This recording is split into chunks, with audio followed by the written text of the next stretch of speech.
Vamos a iniciar con el tema del día de hoy, al cual he titulado La grandeza de la santidad. Y bueno, nos hemos dado cuenta que las revistas, la televisión, pues está llena de muchas historias de los ricos, los fuertes, los atractivos, los famosos, todas aquellas personas que de alguna u de otra manera pues sobresalen, ¿verdad? En alguna situación en particular. De hecho, pues nuestra cultura actualmente pone todas esas cosas en un pedestal. Nuestra sociedad en estos tiempos eleva mucho ese tipo de conductas, acciones, atributos o situaciones. Y muchos de nosotros aspiramos a conseguir cierto tipo de fama, cierto tipo de riqueza, de fortaleza, de atractivo físico. Y la verdad, mis amados, es que no hay nada de malo en todas esas cosas, pero debemos estar conscientes que eso no lo es todo. Quiero referirme a un filósofo francés, en particular a Blaise Pascal, quien habló de 3 niveles de grandeza. En la primera categoría, el primer nivel, él lo denominó la grandeza física. Él hizo la observación de que era una grandeza superficial, y este tipo de grandeza se encuentra en las riquezas, en la fuerza y en la belleza física propiamente. Después, el segundo nivel o la segunda categoría que considera es la grandeza que tiene un poco más alto en categoría, y es la grandeza de los genios, la grandeza de la ciencia, la grandeza del arte. Por ejemplo, podemos ver pues, la grandeza del arte de Miguel Ángel, la grandeza de la música de Bach, o la grandeza de la brillantez de un Alberto Einstein. Y pues todo esto está, ahora sí, muy por encima de la grandeza física. Obviamente trasciende mucho más que la riqueza, que la fuerza, que la belleza física. ¿Por qué? Porque obvio es que la cultura, el arte y la ciencia, pues tienen mucho mayor peso en la vida de una sociedad que simplemente los atributos físicos o económicos. Pero también de acuerdo con Pascal, hay un tercer nivel o un tercer tipo de grandeza. Y esto está en el orden de la santidad. Y pues déjenme decirles que hay una diferencia cualitativa de mucha cantidad, de calidad, perdón, infinita entre la segunda y la tercera categoría. Si hay una diferencia considerable entre la primera y la segunda, pues quiero decirles que entre la segunda y la tercera es increíblemente mayor, potenciada. Y obvio, pues rebasa por sobre todo la condición de la primera categoría, ¿eh? La de la categoría de lo físico. Bueno, el hecho de que una persona sea débil o fuerte en esta categoría, en la tercera categoría, en la de el orden de la santidad, el hecho de que esa persona sea rica o pobre, que sea altamente inteligente o hasta analfabeta, pues déjenme decirles que no suma ni resta nada, porque la grandeza de esa persona está en un plano diferente y casi infinitamente superior aún hasta la condición de la ciencia, de la tecnología, del arte, de la sabiduría humana. ¿Por qué? Porque es un nivel que ustedes y yo, cualquiera de nosotros, podemos alcanzar. Y este nivel es el de la grandeza del orden de la santidad. Y por eso nosotros tenemos que atender a lo que la palabra de Dios nos dice. Recordemos que la palabra santo significa estar apartado, ¿no? Para un propósito específico. Esta palabra de santo o santificado, santísimo, santidad, pues aparece más de 500 veces en la Biblia. ¿Por qué? Desde que empieza a hacer una descripción de quién es Dios, y lo describe de una manera muy particular. Dice que Dios es santo. Y ese Dios en el cual hemos confiado ustedes y yo, es el que nos da de su Espíritu Santo para purificarnos, y todos ustedes y yo estamos llamados a compartir su santidad, mis amados. Entonces, como les digo, la palabra santo significa apartados por Dios con un objetivo o un propósito específico. En el Nuevo Testamento se aplica a todos los cristianos que están en vida. ¿Ah? Todos estamos llamados a ser santos. Así lo dice la primera carta a los Corintios, capítulo 1, versículo 2. Por lo tanto, la santidad es un don que recibimos cuando ponemos nuestra confianza en Jesucristo.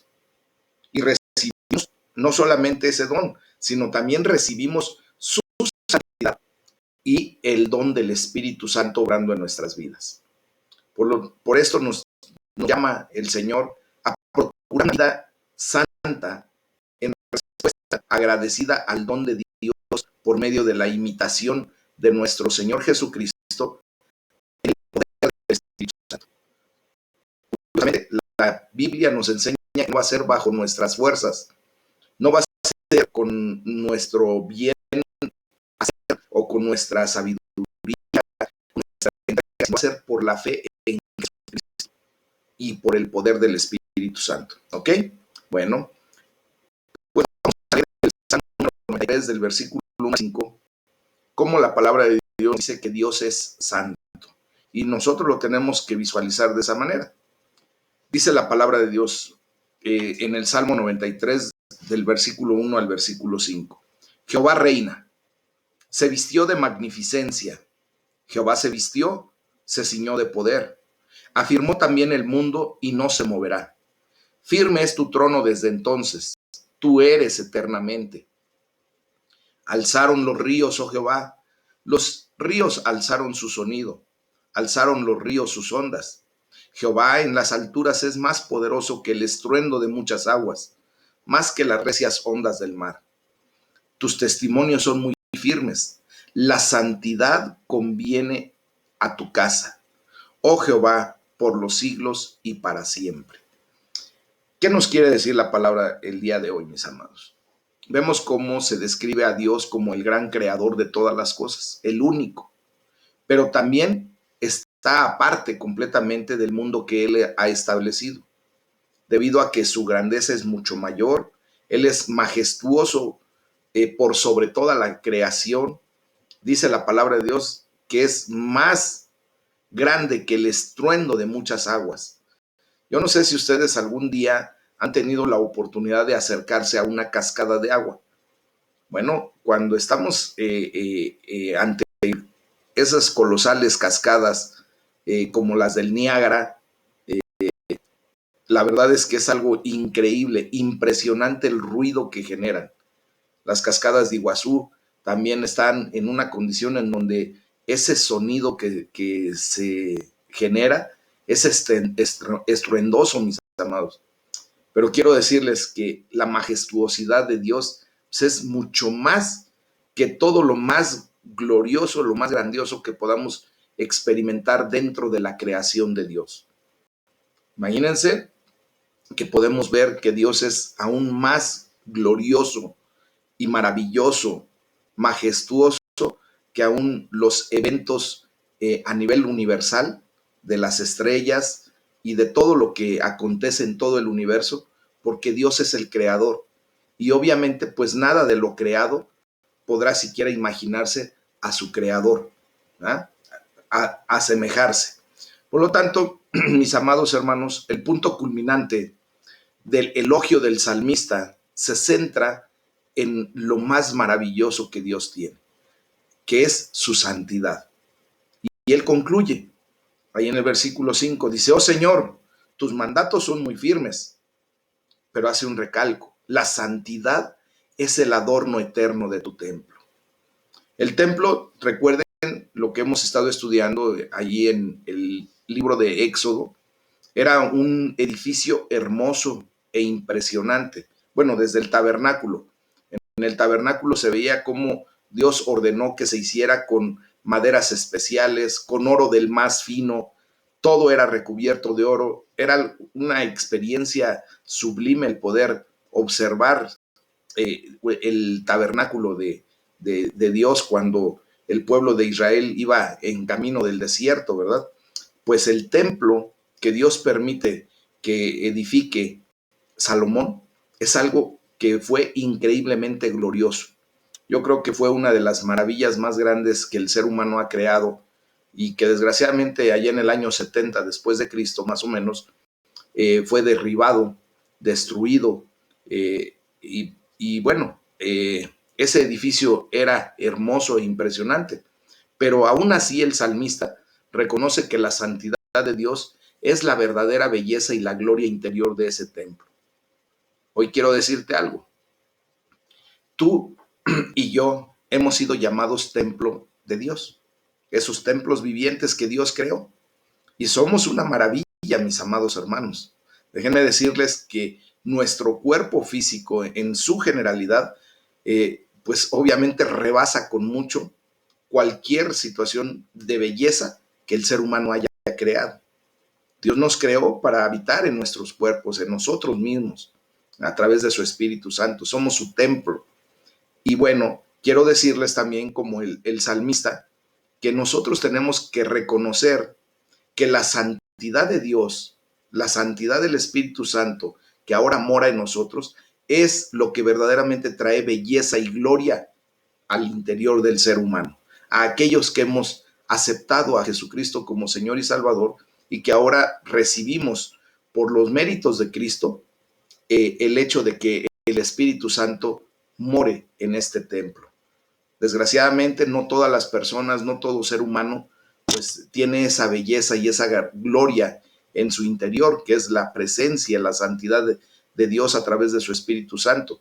Y por lo tanto, por eso ellos andan buscando, como tú y yo durante mucho tiempo buscamos esa belleza superficial, esa economía, esa riqueza, esas cosas que de alguna manera tratábamos de tener como para satisfacer nuestra necesidad de llenura. Pues hoy la gloria sea para el Señor, porque el Señor nos da una llenura a través de su Espíritu Santo. Tú y yo ya no tenemos que lidiar con el hecho de querer ser fuertes, bellos, ricos, inteligentes sobrenaturalmente. No necesitamos ni siquiera tener habilidades especiales en algún arte, porque ahora está llena nuestra vida por el Espíritu Santo que nos vivifica, que nos rebosa y que ahora es el que nos da la belleza que trasciende, mis amados. Está la gloria de Dios en nuestro interior. Entonces es por eso que hoy debemos alabar a Dios, pues en la belleza de su santidad, porque solamente Él es santo, santo, santo.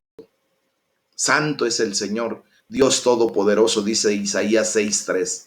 Entonces, de esa manera es que nosotros podemos alzar nuestras manos al cielo y decirle: Señor, tú eres santo, santo, santo eres tú, y reconozco tu grandeza, reconozco tu belleza, reconozco tu santidad, y te doy gracias porque ahora yo puedo ser partícipe de esa santidad en Cristo Jesús. Amén.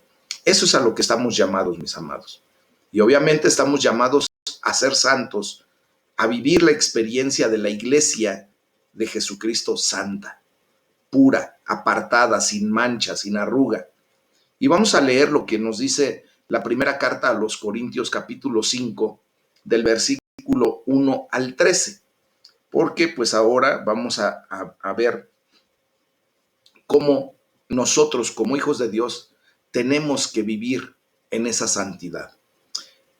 Aquí en esta carta, en este capítulo, se nos muestra el caso de una inmoralidad juzgada. Y vamos a ver lo que la palabra de Dios nos dice para efecto de llevar esa situación a la santidad a la que somos llamados.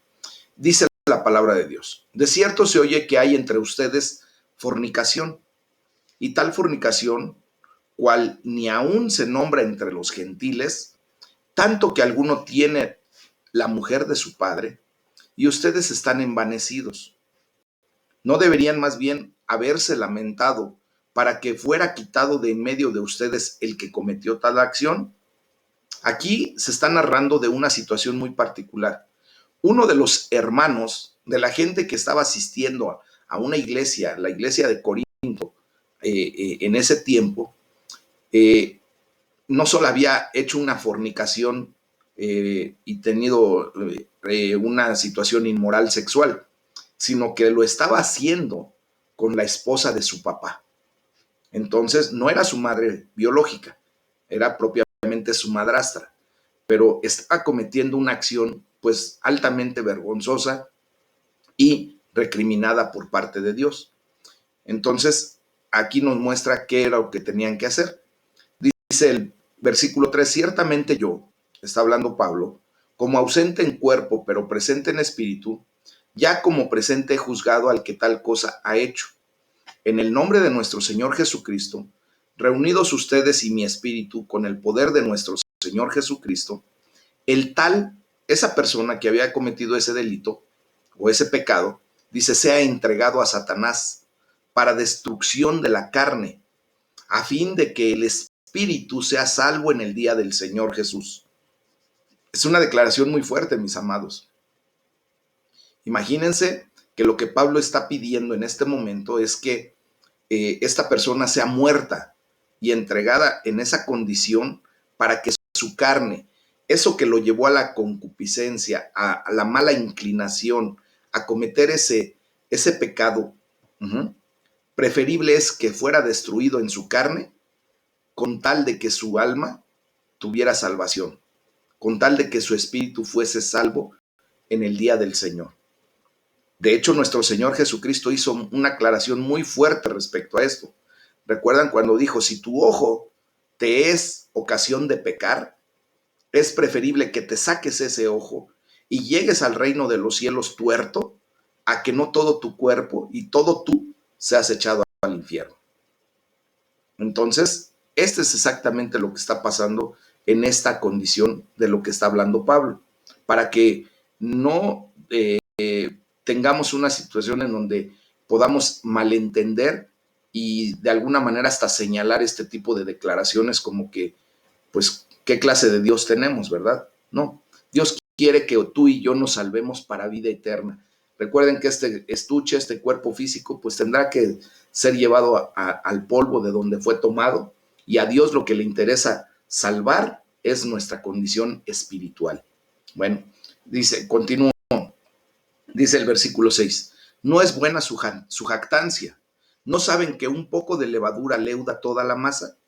Límpiense pues de la vieja levadura, para que sean una nueva masa, sin levadura como son, porque nuestra Pascua, que es Cristo, ya fue sacrificada por nosotros. Aquí lo que está diciendo es que cualquier acto que de repente se pueda cometer dentro de la iglesia, es preferible, ¿verdad?, que esa persona reciba el castigo correcto y que los demás tengamos un ejemplo de lo que puede suceder cuando se comete un pecado, que dejemos que esa cosa se convierta como en la levadura, que leuda toda la masa, que corrompe, que viene a una condición en donde el proceso de leudado, recuerden que es un proceso de prácticamente de putrefacción, en donde los gases que se generan y todo eso, pues son hasta gases fétidos. Entonces, dice, límpiense de esa vieja levadura. No permitan que eso venga a traerlos a como eran antes de Cristo. Dice, así que, el versículo 8 dice, así que celebremos la fiesta, no con la vieja levadura, ni con la levadura de malicia y de maldad, sino con panes sin levadura, de sinceridad y de verdad. Dice, les he escrito por carta que no se junten con los fornicarios, no absolutamente con los fornicarios de este mundo, o con los ávaros, o con los ladrones, o con los idólatras, pues en tal caso les sería necesario salir del mundo. Más bien les escribí que no se junten con ninguno que llamándose hermano fuera fornicario o avaro o idólatra o maldiciente o borracho o ladrón. Con el tal ni aun coman. Porque, ¿qué razón tendría yo para juzgar a los que están fuera? ¿No juzgan ustedes a los que están dentro?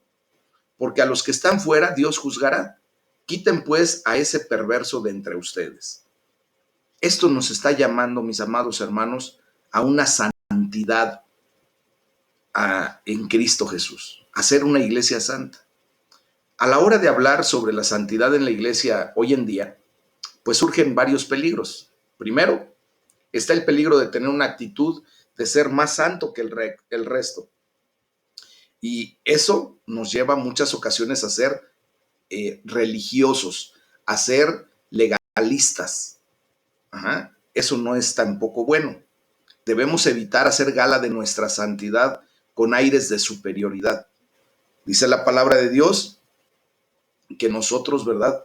Nunca debemos sobreestimarnos. Si tú verdaderamente te estás comportando en santidad, gloria a Dios. Recuerda que eso no tiene que ser más que visible por tus actos, no por tus dichos, no por tu boca, no para que tú te eches flores a ti mismo y te vanaglories, porque eso en automático te desbanca, pero de inmediato de eso que tú estás pregonando, de santidad, porque el acto de hablar con aires de superioridad, con esa vanagloria, pues te lleva también a pecado y nada tiene que ver con la santidad. ¿Ok? Entonces, en segundo lugar está el peligro del perfeccionismo. Nosotros nos hemos dado cuenta que hay muchos hermanos que quieren llevar a la iglesia de Jesucristo al perfeccionismo en una actitud de activismo, no tanto de acción, sino activismo. Y nosotros sí tenemos, ¿verdad?, que ver que solo Dios es completamente santo, que solamente Dios es perfecto. Dios nos va a llevar a la perfección, pero recuerden que en este estuche, en este cuerpo físico, pues nadie podremos alcanzar la perfección. De hecho, la palabra de Dios dice que lo que nos falte cuando seamos llamados a la presencia de Dios, Él se va a asegurar de completar lo que no hayamos podido lograr en esta vida, lo que no hayamos podido perfeccionar o lo que no hayamos podido rectificar. ¿Por qué? Pues porque todavía estamos en este cuerpo que nos pide, que nos exige y que nos lleva muchas veces a la mala tendencia. Entonces tenemos sí que esforzarnos por la excelencia, pero no alcanzaremos la perfección en esta vida. Para que ninguno de nosotros nos frustremos, mis amados hermanos.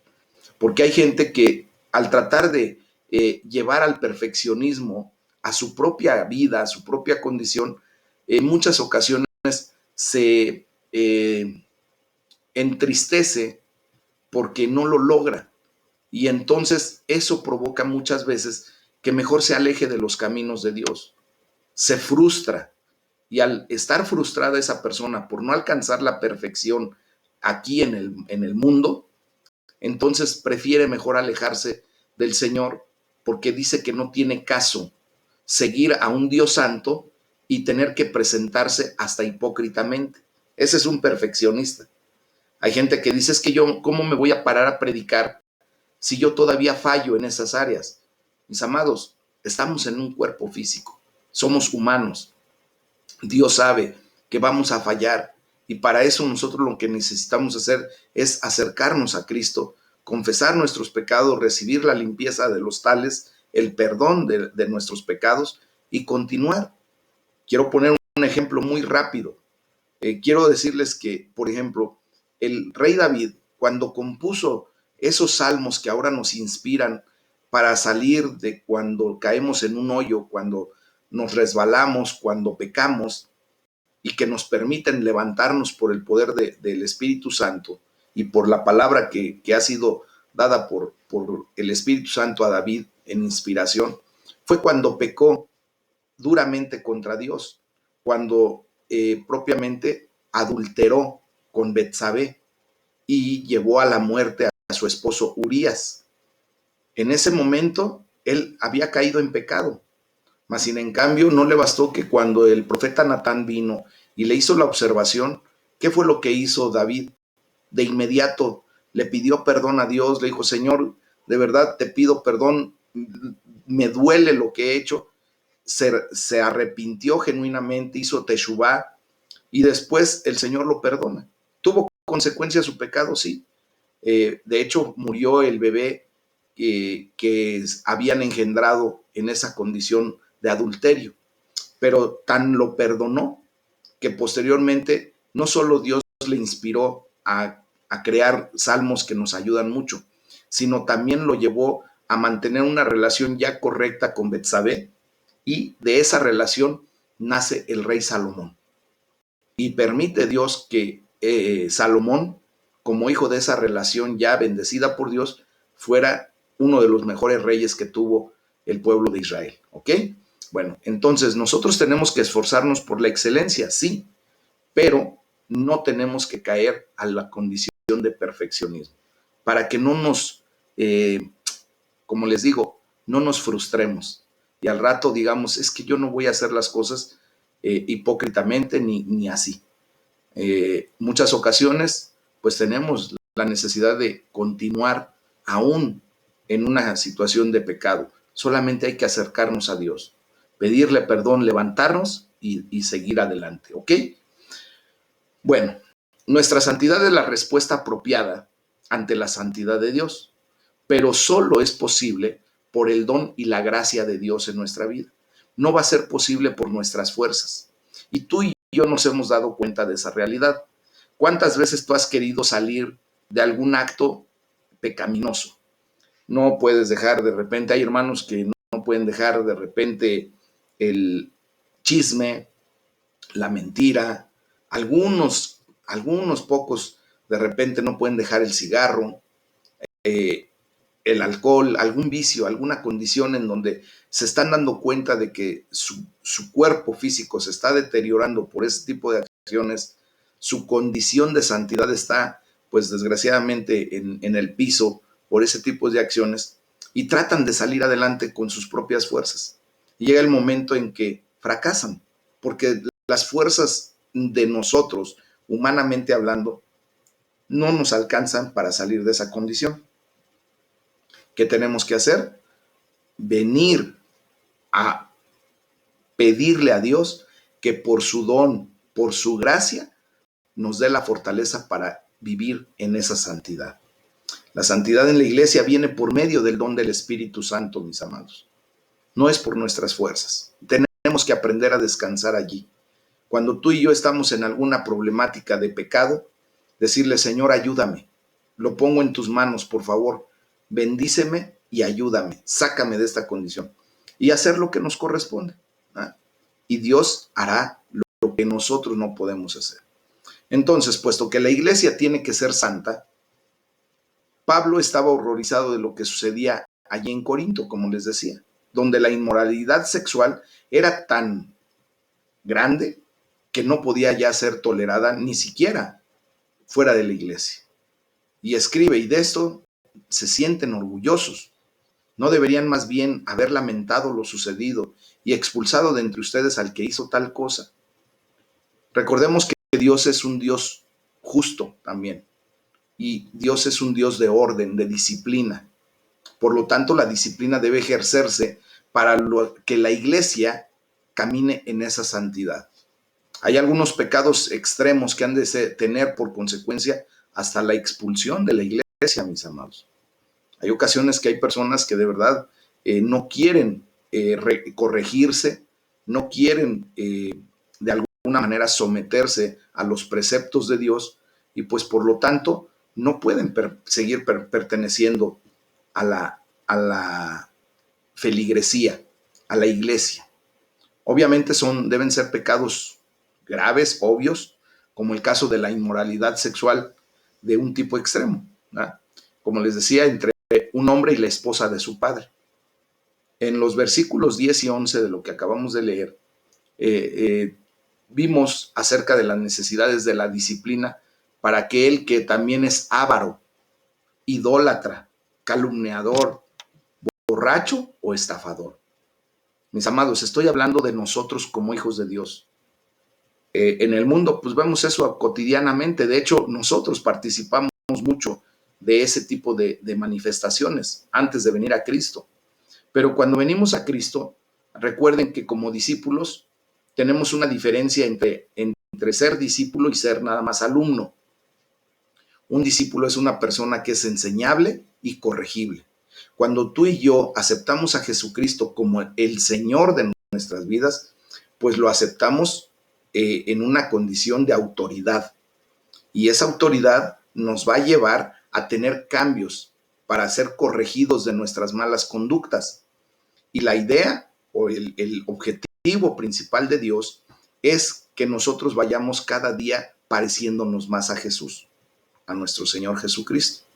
Él en ningún momento mostró avaricia, obvio, mucho menos idolatría, nunca hizo calumnia de nadie, no fue borracho, pendenciero y mucho menos estafador. ¿Ah? Entonces, tenemos que ir nosotros pareciéndonos cada día más a Cristo. Si tú todavía te encuentras estacionado o en ese tipo de baches, por favor, levanta tu mirada al cielo, arrepiéntete de tus pecados y dile al Señor: Padre, he pecado contra ti, perdóname de esta condición, de mi calumnia, de mi idolatría, de mi avaricia, de lo que tú realmente estás viendo y siendo. Y de esa manera decirle: Señor, perdóname y ayúdame a salir de esta condición. Y Dios, en su gran amor, en su gran misericordia, te va a dar la fuerza que necesitas para salir de ese tipo de manifestaciones, ¿ok?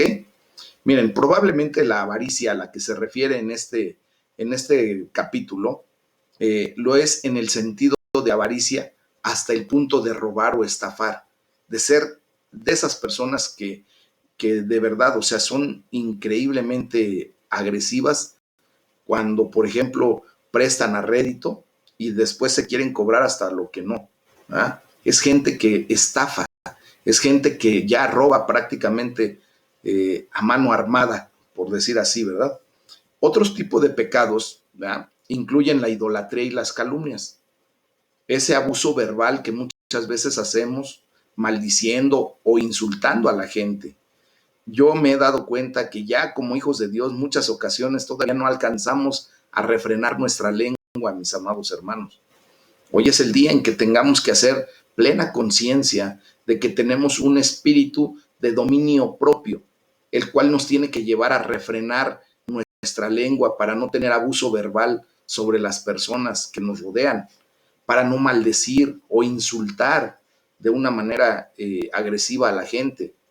En ese sentido, mis amados, yo quiero por favor pedirles que si todavía están en esa condición, de verdad, echen mano de la fe, echen mano del espíritu de dominio propio que el Señor les ha dado y que aprendan a controlar su lengua. Cada uno de nosotros sabemos cuándo vamos a empezar a calumniar, cuándo vamos a empezar a maldecir, cuándo vamos a empezar a insultar, cuándo vamos a empezar a decir groserías. Ya lo sabemos. Entonces, antes de que ejecutemos esa acción, pues pensar que somos hijos de Dios y que tenemos que verdaderamente comportarnos como tales. Muérdete la lengua para que me entiendas. Si hay la necesidad, darte un buen mordisco aunque te sangre, pero que eso te lleve a mejor evitar insultar, maldecir, abusar verbalmente de las personas. También exhibe aquí a los borrachos y se refiere a aquellos que de una manera voluntaria y persistente se embriagan, se emborrachan. Pablo no se centra aquí en aquellos que intentan superar el alcoholismo o cualquier otra adicción, que son gente para la cual la iglesia ha de ser un lugar de sanación. Ustedes y yo tenemos que ver a esas personas como personas que vienen con una enfermedad y que en la iglesia, junto con nosotros como gran familia, les vamos a apoyar en una sanación. Y no debe ser un lugar de rechazo, mis amados. La palabra que aquí se utiliza está asociada con vicios como la violencia y la sexualidad indecorosa o inmoral. Son personas que no quieren dejar ese vicio, que no quieren dejar de conducirse de esa manera. Una persona que viene a la iglesia aún siendo un alcohólico, un drogadicto, una prostituta, pero que tiene el deseo de cambiar, que tiene el deseo de verdaderamente ser acepto en el Señor, pues nosotros lo tenemos que tratar de una manera diferente, con amor, con respeto, con tolerancia, pero también con enseñanza y con corrección poco a poco para que salga de esa condición. Aquí se está refiriendo a gente que ya conociendo la palabra de Dios, que ya sabiendo el camino, sigue manifestándose de esa manera. Pablo deja absolutamente claro que no está hablando de la gente de afuera de la iglesia, no. Dice, no tenemos que disociarnos ni siquiera de los pecadores más extremos, o sea, Aquí no nos está diciendo que nos dejemos de juntar con las personas que no conocen de Dios y que siguen en ese tipo de conductas. Al contrario, juntarnos con ellos, ¿verdad? ¿Para qué? Para llevarles la palabra del Evangelio, para llevarles la esperanza que Cristo ofrece. De hecho, si ustedes y yo nos damos cuenta, Jesucristo era amigo de pecadores. Él se relacionaba con todo tipo de personas. ¿Para qué? Pues justamente para llevarlos a la bendición, para traerlos a la sanidad, para traerlos a la santidad a final de cuentas. Es a donde el Señor nos ha traído, ¿verdad?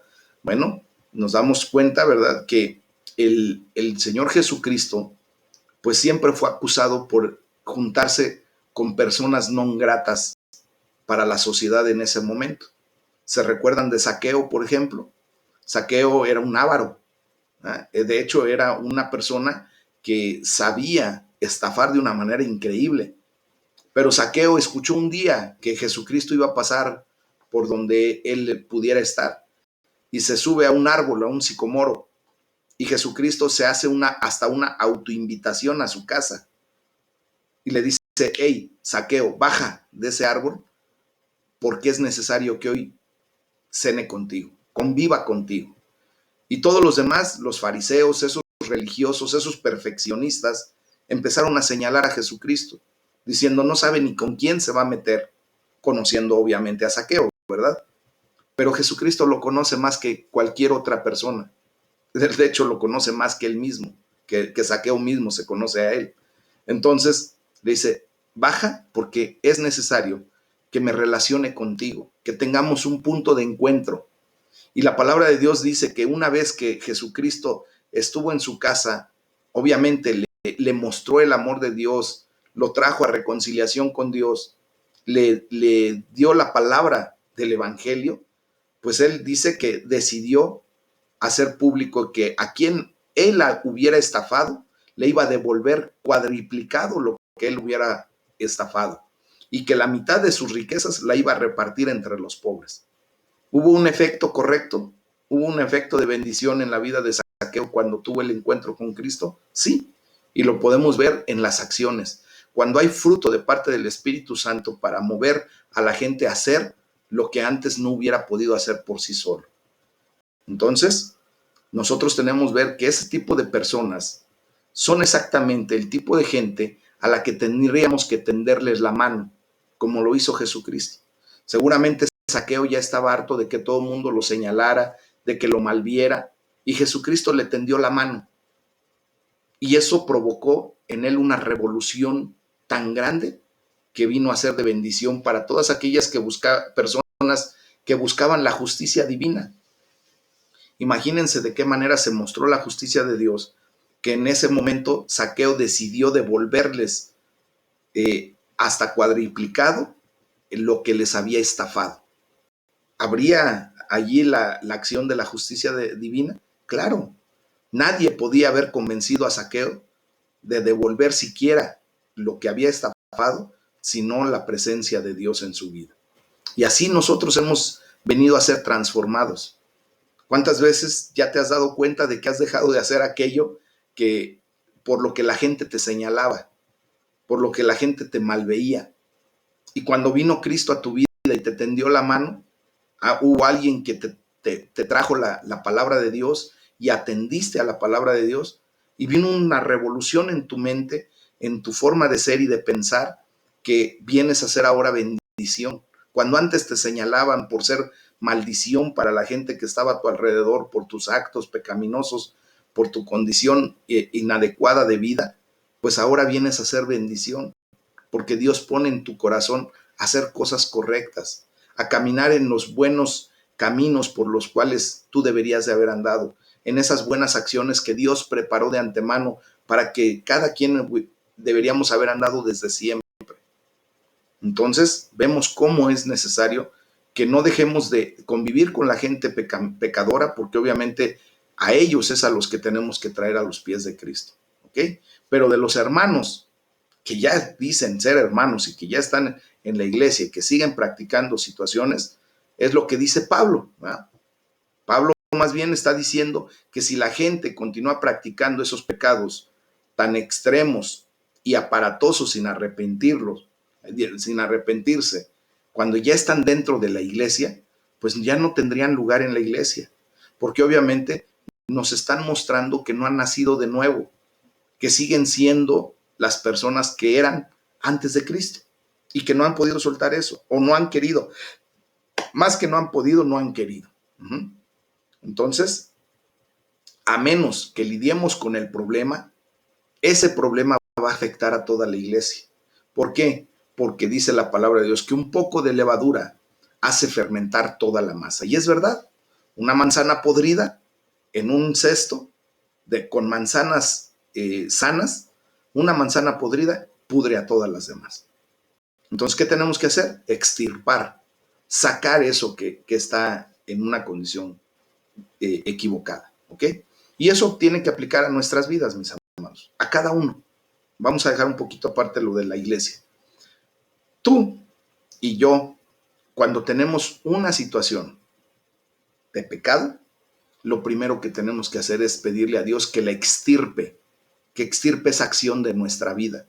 ¿Por qué? Porque si sigue allí en nuestra vida, por ejemplo, la mentira nos lleva a hacer otro tipo de actos pecaminosos, nos lleva a corrompernos cada vez más. Y una cosa provoca una situación de corrupción general. Y es lo que Dios no quiere. Tú y yo tenemos que llegar al punto de decirle, Señor, por favor, ayúdame. Quita de mí esto que puede podrir mi vida masivamente. Y vamos a ver cómo Dios en su amor y en su misericordia va quitando todas esas cosas que de alguna o de otra manera nos corrompen. Amén. Eso que nos lleva a la mala inclinación. Por lo tanto, la disciplina, tanto en la iglesia como en nosotros mismos, es muy positiva en el sentido de que permite a cada una de las personas ser confrontadas con su propia conducta y alejarlas de esa conducta. Ese es el propósito de la disciplina, mis amados. También es muy positivo para la iglesia como conjunto porque impide que el mal se propague por toda la comunidad de la iglesia. Afortunadamente, es posible el perdón, dice el versículo 7, porque Cristo, nuestro Cordero Pascual, ya ha sido sacrificado.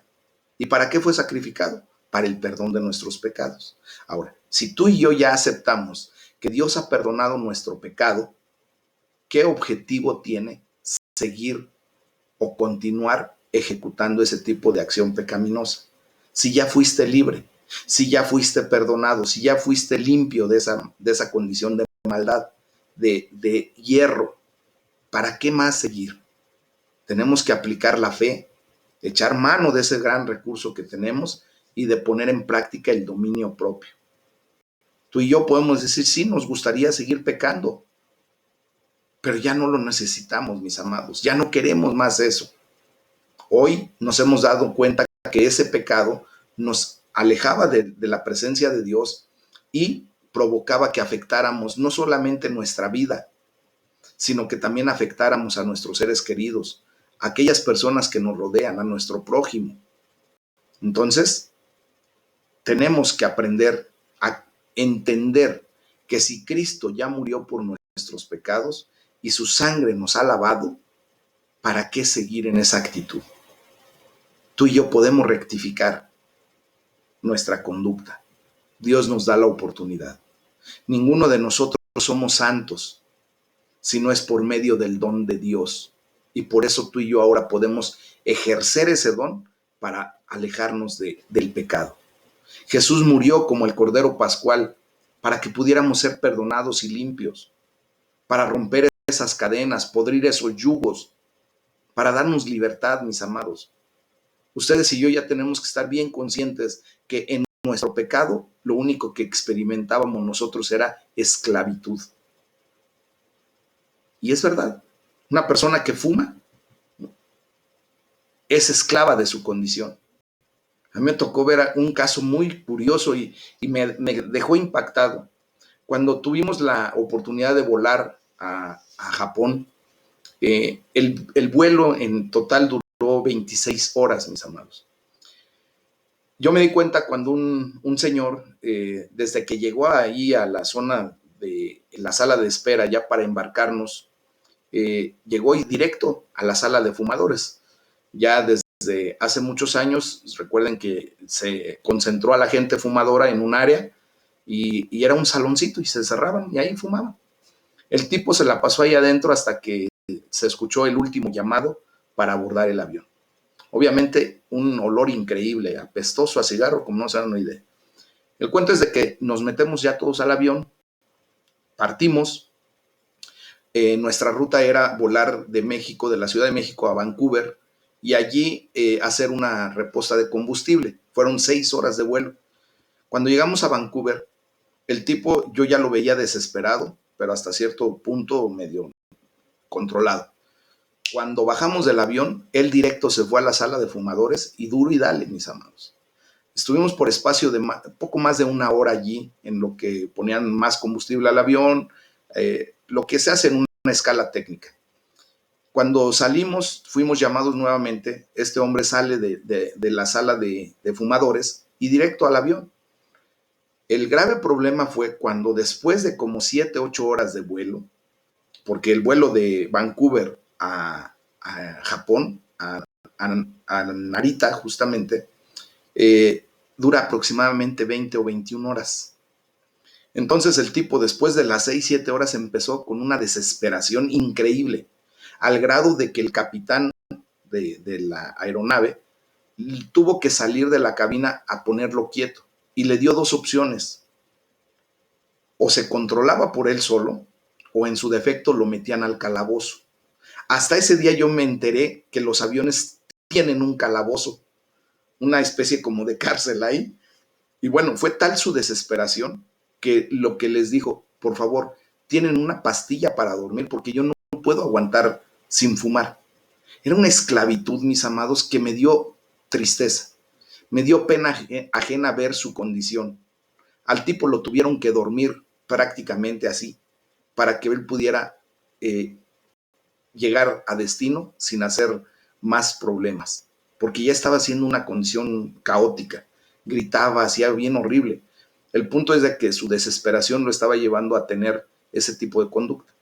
Entonces, mis amados, nosotros, al ser presas del pecado, estamos en esclavitud. ¿Qué vino a hacer nuestro Señor Jesucristo? Cuando tú lo aceptaste como Señor y Salvador, rompió esas cadenas, esos yugos. Pero muchas ocasiones nos comportamos como los elefantes. A los elefantes que estaban en los circos, se los acostumbró desde bebés a tener una cadena que les impedía salir del área. No se podían escapar.